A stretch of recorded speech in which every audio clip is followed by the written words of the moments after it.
Bismillahirrahmanirrahim. Assalamualaikum warahmatullahi wabarakatuh. Alhamdulillahirabbil alamin wa bihi nasta'in wa ala umuri dunya waddin wa ala alihi wa sahbihi ajma'in amma ba'du.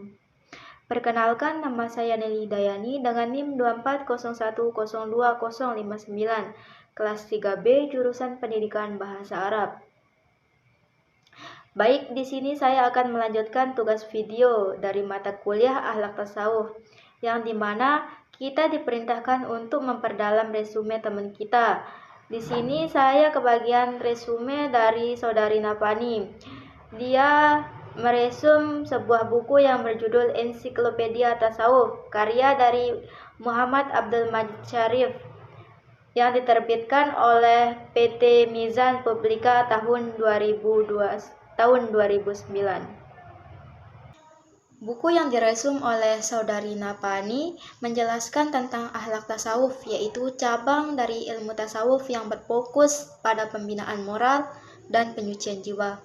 Di dalamnya dijelaskan bahwa akhlak merupakan buah hati dari tasawuf, hasil dari latihan rohani dan pengendalian nafsu.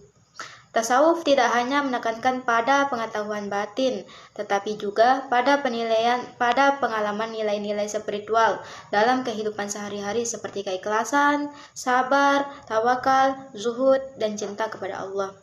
Resume ini juga menyoroti hubungan erat antara akhlak dan ibadah, bahwa ibadah yang benar akan memunculkan akhlak yang baik, serta pentingnya membersihkan hati dari sifat seperti riya, hasad, dan takabur. Baik, saya akan menjelaskan sedikit apa yang saya dapat dari resume saudari Napani.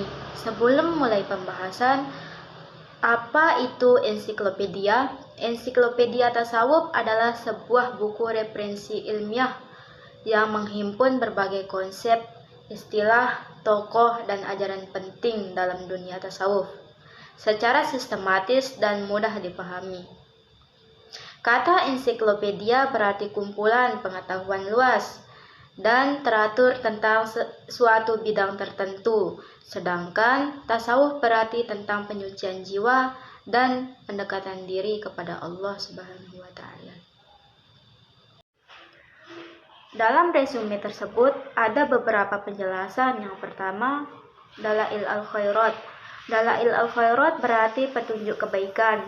Dalam sebuah kitab yang terkenal berisi kumpulan doa dan pujian kepada Allah dan Rasulullah SAW, disusun oleh Syekh Abu Abdullah Muhammad Al-Jazuli.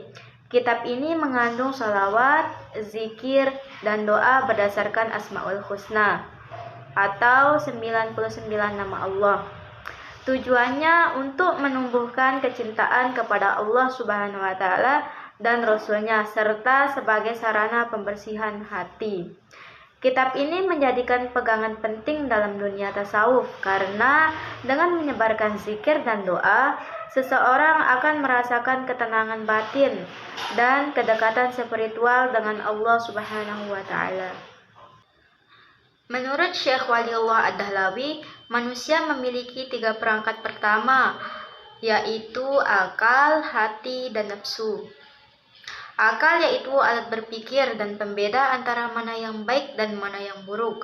Hati yaitu pusat rasa, cinta, dan intuisi spiritual.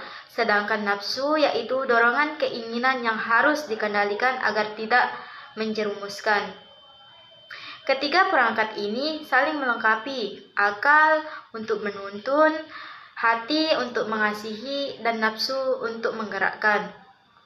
Dalam tasawuf, keseimbangan antara ketiganya adalah jalan menuju insan kamil. Penjelasan yang kedua yaitu doa. Doa berasal dari kata da'a yad'u du'aan, yang berarti memanggil atau memohon. Rasulullah SAW bersabda, doa adalah otaknya ibadah. Hadis riwayat Tirmizi. Maksud dari hadis Rasulullah yang tadi, doa merupakan inti dari ibadah karena menunjukkan kerendahan hati dan ketergantungan manusia kepada Allah. Bagi kaum sufi, doa bukan hanya sekedar permintaan, tetapi hubungan spiritual antara hamba dan Sang Pencipta. Dengan doa, hati menjadi lembut, jiwa menjadi tenang, dan kesadaran ketuhanan semakin kuat. Penjelasan yang ketiga yaitu ad-dunya. Dunya digambarkan sebagai tempat persinggahan sementara, sedangkan akhirat yaitu tempat tinggal abadi. Allah Subhanahu wa taala berfirman dalam Quran surah Ibrahim ayat 32 dan 33, yang dimana ayat ini menjelaskan bahwa dunia beserta seluruh isinya diciptakan untuk manusia kelola, bukan untuk diperbudak olehnya.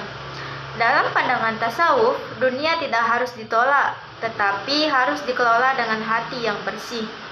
Dunia menjadi sarana menuju Allah jika memanfaatkannya dengan niat ibadah dan tidak diperbudak oleh hawa nafsu. Penjelasan selanjutnya yaitu zambi. Kata zambi berasal dari kesalahan yang menimbulkan sanksi, sedangkan itsm berarti dosa yang berat menimbulkan hukuman.